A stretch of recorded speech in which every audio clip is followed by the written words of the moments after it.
이 시간 일어나 내 자리를 정돈하라 라는 제목으로 함께 말씀 나누도록 하겠습니다. 지난 9장 앞부분에 있는 그 내용을 가지고 제가 가라 그는 내 그릇이다 라는 그런 제목으로 말씀을 나눴습니다. 하나님은 다메섹에 있는 아나니아에게 가서 사울을 만나라 라고 명령을 하셨죠. 아나니아에게 가서 사울을 만나라고 명령하셨습니다. 자, 근데 이 명령의 이 시점에서 사울을 만난다라는 것은 아나니아 입장에서는 정말 황당하고 공포스러운 명령이었습니다. 사울이 누구죠? 우리가 지금 떠올리는 바울이 되기 전 사울일 때 그때입니다. 스데반 집사가 돌로 맞아 죽었잖아요. 그때 사람들이 돌을 던지려면은 겉옷을 벗어야 되기 때문에 겉옷을 벗어서 바울의 발 앞에 놓았다라고 그랬죠. 그 말은 그 일을 지휘하고 있는 총 책임자가 바로 사울이었다라는 겁니다. 자, 그것도 모자라서 예수 믿는 것들을 다 잡아야지라면서 그 살기가 등등해서 다메섹까지 체포영장을 들고 쳐들어온 저승사자 같은 인물이 지금 이 시점에 사울이었습니다.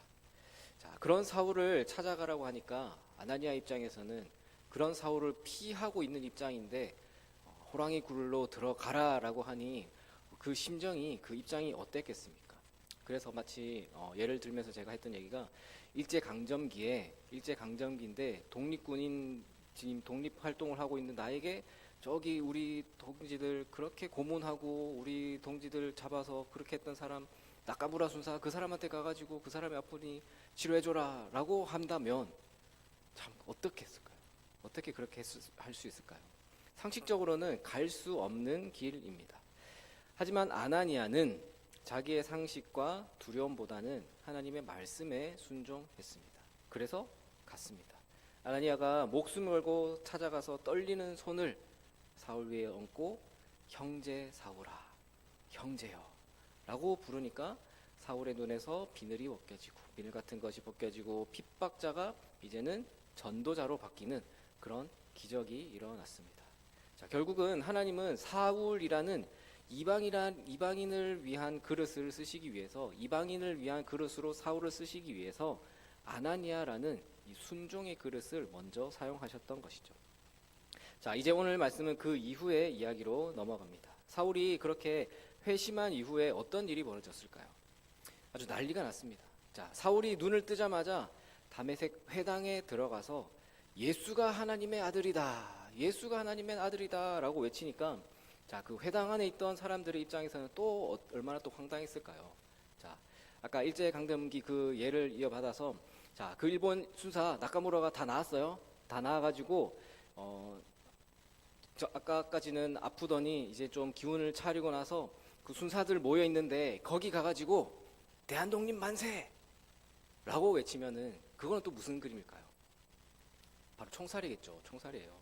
자, 그것처럼 아프기 전 상황만 해도 우리 회당에서 같이 저 사람들 예수를 믿는 사람들 그리스도인들을 잡으려고 그렇게 눈에 불을 켜고 있던 그 사람이 갑자기 예수가 하나님의 아들이다. 예수가 하나님의 아들이다 라고 하니까 이게 뭔 일인가 싶었을 거예요. 그래서 나중에는 배신감을 느껴가지고 사울을 죽이려고 하니까 사울이 밤에 성벽을 타고 광주리에 담겨서 야반 도주를 하게 됩니다. 자, 그 후에 예루살렘으로 가서 제자들을 또 만나려고 해요. 내가 이때까지 그렇게 핍박을 했지만 반성도 하고 또 다시 마음 모아서 더 큰 일을 위해서 제자들을 만나려고 하지만 제자들은 또 어땠겠습니까? 제자들은 또 무서워요. 피해야죠. 지금 악질 그 사울인데 피해야 되니까요. 그런데 그때 바나바라는 사람이 중재를 하죠. 그래서 사도들을 만나게 되고 결국은 고향 다소로 내려가서 잠시 침묵의 시간, 훈련의 기간을 갖게 됩니다. 자, 여기까지가 31절까지의 이야기, 즉 사울이 무대 뒤로 잠시 퇴장하는 과정입니다. 사울이라는 그 폭풍이 지나가고 나서 교회가 든든히 서가는 가운데 이제 본문 32절부터는 카메라 앵글이 사울에 잡혀 있다가 이제는 베드로에게 이동을 하고 있는 상황이죠. 자, 하나님이 사울을 이방인을 위한 사도로 준비시키고 계셨다면은 베드로는 여전히 유대인 그리스도인들을 돌보는 그런 목회의 중심에 사용하고 계셨습니다. 자, 오늘 본문을 보면 베드로가 예루살렘에만 가만히 앉아 있었던 게 아닌 것 같아요. 자, 32절을 보시면 사방으로 두루 다녔다라고 하죠. 신방을 다닌 거예요. 신방을. 핍박 때문에 흩어진 성도들 위로하고 또 교회를 돌보기 위해서 순회 목회를 하고 있었던 것입니다. 자, 그러다가 오늘 두 가지의 아주 특별한 사건을 마주하게 됩니다. 자, 하나는 8년 된 중풍병자를 고친 사건이고 또 하나는 아예 죽은 사람을 다시 살려낸 사건입니다. 자, 오늘 이 두 가지 기적의 이야기를 통해서 절망의 자리에 누워 있는 자를 일으키시는 예수 그리스도의 능력이 오늘 말씀을 함께 보는 저와 여러분의 삶에도 동일하게 임하기를 소망하면서 함께 말씀을 살펴보겠습니다. 자, 첫 번째로 복음은 익숙해진 무기력의 자리를 털고 일어나게 하는 능력입니다. 익숙해진 무기력의 자리를 털고 일어나게 하는 능력이 바로 복음이다라는 것이죠. 자, 베드로가 사방으로 다니다가 루다라는 곳에 도착합니다. 자, 거기서 한 사람을 만나는데 이름이 애니야입니다. 애니야. 성경은 그 애니야를 아주 짧지만 강렬하게 소개를 하죠. 31절에서 거기서 애니야라 하는 사람을 만남에 그는 중풍병으로 침상 위에 누운 지 8해라라고 해요. 자, 8해. 여러분 8년입니다. 8년. 8년이라는 시간. 8년 전에 뭐 우리가 8년 전 생각해 보면 야, 그때가 그것밖에 안 됐나? 벌써 그렇게 됐나? 뭐 길게도 느껴지기도 하고 금방인 것 같기도 하지만 긴 시간이에요. 긴 시간이잖아요. 처음에는 그 8년이라는 시간이 지나오는 동안에 나아야지, 괜찮아지겠지, 일어나야지 했을 거예요. 하지만 1년이 지나고 2년, 3년, 5년 애니야의 마음속에는 그런 시간이 지나는 동안 무엇이 찾아왔을까요? 체념이에요. 체념. 참 내 인생 참 절망적이다. 참 죽을 수도 없고 할 수 있는 것도 없고 나는 아무 쓸모도 없구나. 난 아무것도 할 수가 없어. 그냥 이렇게 누워서 남의 도움이나 받다가 그냥 죽겠지 라고 하는 그런 몸의 병보다 더 무서운 바로 마음의 병, 학습된 무기력에 빠져 있는 상태였을 거예요. 자, 오늘 그런 애니야에게 베드로가 얘기를 하죠. 34절에서 애니야야, 일어나 내 자리를 정돈하라. 일어나 내 자리를 정돈하라. 예수 그리스도께서 너를 낫게 하시니 일어나 내 자리를 정돈하라. 베드로의 말은요, 그냥 단순히 나을 거야, 너 이때까지 고생했지, 이제 나을 거야, 괜찮아 라는 그냥 단순한 위로가 아니었습니다. 더 이상 그 무기력한 자리에서 핑계만 대고 누워있지 마. 일어나. 너는 예수의 생명을 가진 사람이야. 언제까지 나는 안 돼 그러고 있을 거야. 언제까지 상황이 안 좋다고, 나이가 많아서 못하고, 난 이제 더 이상 할 수가 없어, 그렇게 침상에만 누워 있을 거야 라고 하는 일종의 호통이죠. 호통. 영적인 호통을 하고 있는 상황입니다. 자, 여러분들 한번 생각해 보십시오. 자, 혹시 나에게도, 우리 안에도 이런 영적인 중풍병과 같은 그런 상황에 있지는 않으신지요? 육신은 뭐 사지 멀쩡하게 이렇게 걸어 다니지만 내 영혼은 깊은 침체에 빠져서 꼼짝 못하고 있고 있는 그런 상황에 있지는 않으십니까? 참, 코로나 이후에 삶이 많이 바뀌었잖아요. 신앙도 많이 바뀌었고, 그런 많이 바뀐 형태로 그래, 그대로 이렇게 하면 되지. 자, 뭐 이제 할 만큼 했으니까 뭐 이제 내려놓고 나는 물러나야지. 뭐 주일에 예배 참석하는 것만 해도 어디야. 저 사람, 뭐 저 장로, 권사, 집사 때문에 난 이제 안 할 거야. 뭐 이런 식의, 이게 바로 우리가 8년 동안 깔고 누워 있는 이 핑계, 이 체념이라고 하는 핑계의 침상이고 상처의 침상입니다. 이 침상 참 편하네요. 아무것도 안 해도 되니까요. 그냥 가만히 있으면 되잖아요. 근데 그거는 영혼이 죽어가고 있는 자리다라는 겁니다. 그런 오늘 우리에게 말씀하시는 거예요. 누구야? 예수 그리스도께서 너를 자유케 하셨으니 이제 그 게으름의 자리, 패배의 자리, 상처의 자리, 핑계 자리를 걷어치우고 일어나라. 내 자리를 정돈하라 라고 오늘 우리에게도 말씀하시는 줄 모르겠습니다.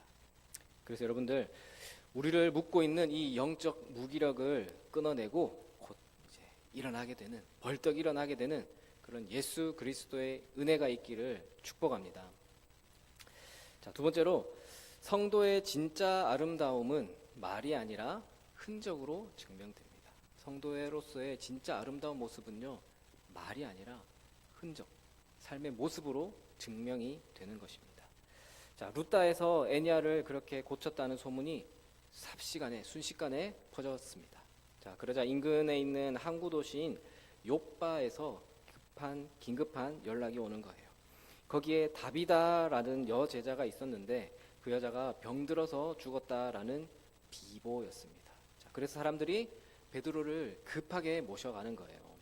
자, 여기서 먼저 다비다라고 하는 사람이 나오는데, 다비다라는 이름을 친절하게 번역하면은 도르가다라고도 알려주죠. 도르가. 그 뜻이 뭐냐면 사슴이라는 뜻이에요. 이 사람의 삶이 사슴과 같은 삶을 살았다라는 그 표현입니다. 자, 성경이 말하는 사슴의 이미지처럼 하나님을 향해서 소리 없이, 이름 없이, 빛도 없이 그렇게 살아갔고요. 약자를 위해서 자신을 내어주는 그런 참 아름답고 사슴과 같이 우아한 삶을 살았던 사람이다라는 것을 표현하고 있는 말씀입니다. 자, 그러면 이 여인을 어떻게 소개하는지 36절에서 이렇게 소개하죠. 선행과 구제하는 일이 심히 많더니. 선행과 구제하는 일이 심히 많았다. 선행과 구제에 힘을 썼다라는 말입니다.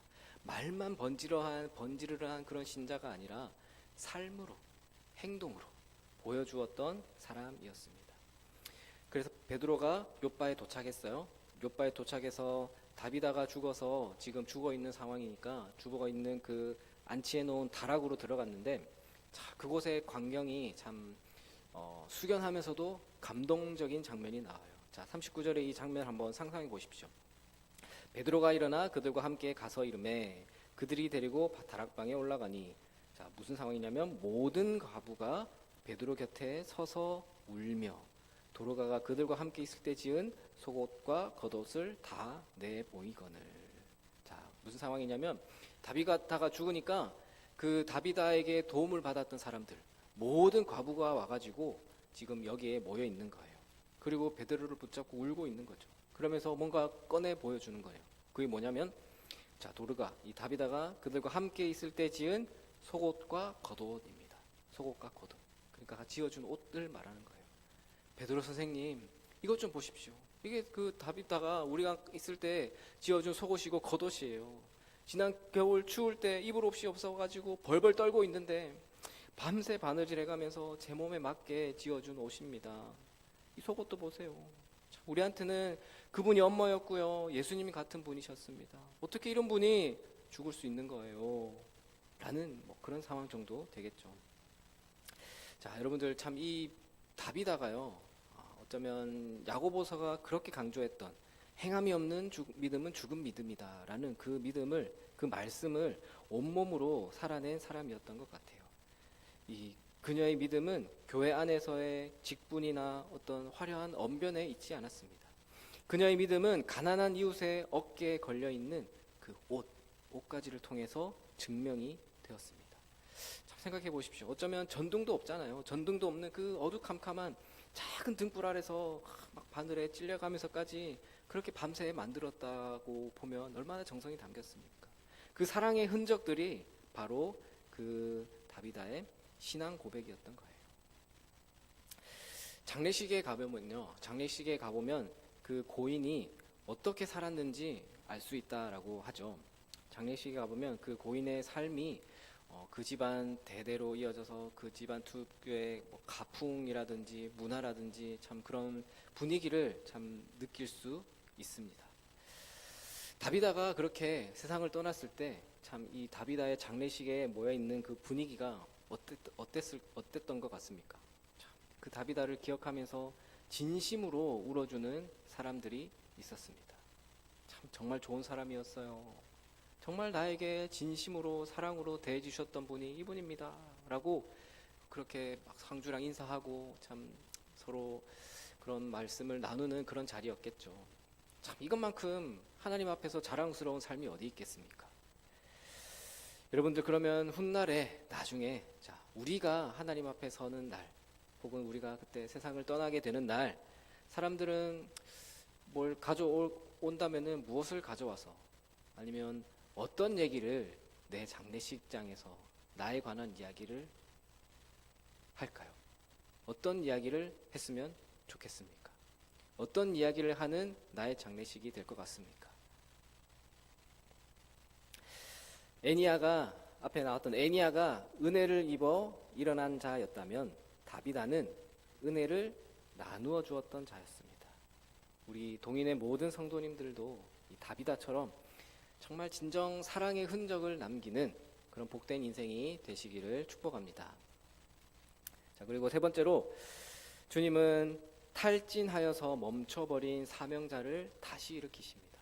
지금 탈진해서 멈춰있는 사명자를 다시 일으키십니다. 자, 슬픔에 잠겨있는 그 다락방에서 베드로는 아주 단호한 행동을 합니다. 자, 40절을 보시면 베드로가 사람을 다 내보내죠. 울고 있는 과부들, 장례를 준비하고 있는 사람들 다 밖으로 내보냅니다. 왜 그랬을까요? 인간적인 슬픔, 정말 소란스럽고 또 불신앙의 요소를 차단하고 오직 하나님과 독대하기 위해서입니다. 생명의 주권자이신 하나님께 집중하기 위해서 다 내보냈던 거예요. 그리고 무릎 꿇고 간절히 기도한 뒤에 이 다비다의 시체를 향해서 명령하죠. 다비다야 일어나라. 자, 아람어로 하면은 다비다 굼입니다. 다비다 굼. 자, 어디서 많이 비슷한 말을 들어봤죠. 네, 복음서에서 예수님이 야이로의 죽은 딸 살릴 때 하셨던 말씀, 달리다 굼, 소녀 일어나라 라는 그 상황과 지금 거의 비슷한 상황입니다. 베드로는 지금 뭐냐면 예수님이 하셨던 그 사역을 그대로 재현하고 있는 거예요. 왜냐하면 베드로는 알았거든요. 십자가에서 죽으시고 부활하신 나의 스승님 그 예수님이 사망 권세를 이기신 생명의 주님이시라는 것을요, 그리스도시다라는 것을 알았기 때문입니다. 그리고 그 예수님의 영이 지금 나와 함께 하시기 때문에, 내 안에 계심을 확신했기 때문에 지금 다비다 굼, 다비다 일어나라 라고 담대하게 선포할 수 있었던 것입니다. 그래서 베드로는 싸늘하게 식은 시체를 향해서 죽음이라는 그 절망의 현실을 향해서 담대하게 명령할 수 있었던 것이죠. 일어나라, 일어나라. 자, 베드로가 다비다 굼, 다비다야 일어나라 라고 외쳤더니 다비다의 눈이 떠지고 베드로를 보고 일어나 앉았습니다. 참 할렐루야죠. 자, 여러분들 오늘 이 사건을 우리가 성경에 나온 이런 기적들을 우리가 어떻게 바라보고 우리 삶에 어떻게 적용하면 좋을까요? 자, 우리 주변에도 돌아가신 분들도 기도하면 살아납니다. 기도하십시오. 당연히 아니겠죠. 생명의 주권은 오직 하나님께 있습니다. 육신의 죽음은 누구에게나 당연히 정해져 있고 찾아오게 된 것입니다. 하지만 오늘 우리가 주목해야 할 것은요, 바로 따로 있습니다. 다비다는 선행과 구제를 하다가 지쳤을지도 모르는 거예요. 열심히 사역하다가 몸과 마음이 다 지친 거예요. 그래서 쓰러진 것일 수도 있어요. 그런 것처럼 우리 주변에는요, 아니 내 안에는요, 참 죽어 있는 것들이 참 많잖아요. 한때는 정말 뜨겁게 하나님을 사랑하고 그랬지만은 지금은 차갑게 식어버린, 다 죽어버린 그 첫사랑의 죽음, 그런 것도 있을 수 있겠고, 또 예전에는 참 교회 봉사도 열심히 하고 참 기쁘게 섬겼지만은 이제는 그냥 하던 거니까, 또 아니면 의무감으로만 남은 그런 사명의 죽음도 있을 수 있고요. 또 사람에게 실망하고 환경에 지쳐가지고 이제는 좀 쉬고 싶다고, 아무것도 안 하고 싶다고, 그런 일종의 영적인 가사 상태, 그렇게 빠져 있는 그런 상태일지도 모르겠습니다. 자, 그런 우리를 향해서 주님은 오늘 베드로처럼 찾아오셔서 우리에게 은밀한 가운데 있는 우리에게 말씀하시는 거죠. 다비다야 일어나라. 사랑하는 딸아, 사랑 아들아, 일어나라. 다시 일어나라 라고 말씀하시는 것 같습니다. 그래서 다비다를 살리신 것은요, 다비다가 살아나서 다시 세상에서 잘 먹고 잘 살라는 그런 단순한 뜻이 분명 아니었을 거예요. 만들다가만 과부들의 옷이나 또 그녀를 돌보다가, 그녀가 또 다비다가 돌보다가 멈추었던 그 사역을 계속 이어가라는 주님의 깊은 뜻이 있었겠죠. 그래서 사랑하는 우리 성도 여러분, 오늘 이 말씀은요, 먼저는 육체의 질병 가운데 고통받는 분들에게는요, 예수 그리스도의 권능이 임할 때 육체의 질병 가운데에도 이 치유의 역사가 일어나는 그런 소망의 말씀이 되기를 바랍니다. 그러나 한 단계 더 나아가서 마음이 무너지고 사명이 멈추고 기도의 무릎이 꺾인 모든 그런 심령들에게 일종의 영적인 심폐소생술이 되어서 다시 회복해 되는 그런 역사가 있는 그런 은혜가 되기를 바랍니다. 주님이 손 내미실 때 그 손 잡고 다시 일어나십시오. 다시 기도의 자리로, 다시 은혜의 자리로 일어나시기를 바랍니다. 그래서 사랑하는 우리 성도 여러분, 오늘 베드로는요, 두 사람을 일으켰죠. 오랜 시간 병상에 누워있던, 참 나도 안 된다고 그렇게 체념했던 애니야를 일으켰습니다. 열심히 살다가 지쳐서 쓰러져 있는 다비다도 다시 일으켜 살리셨습니다. 참 이것은 오늘 우리를 향한 동일한 하나님의 부르심입니다. 오늘 우리를 향해서도 하나님이 이렇게 일어나라 라고 부르고 계십니다. 혹시 여러분은 지금 여러분의 영혼은 어떤 상태에 있습니까? 누워 계십니까? 아니면 서 계십니까? 혹시 현실의 벽 앞에서 이제는 틀렸다고 애니야처럼 그냥 넋놓고 누워만 있지는 않습니까? 혹시 지금 사역의 자리에서, 지금 내가 맡은 그 자리에서 탈진해 있는 그런 다비다처럼 손을 놓고 눈을 감고 있지는 않습니까? 오늘 예수 그리스도의 이름이 선포될 때 우리의 무기력한 영혼이 다시 일어나게 될 줄 믿습니다. 우리의 식어버린 가슴이 다시 뛰게 될 줄로 믿습니다.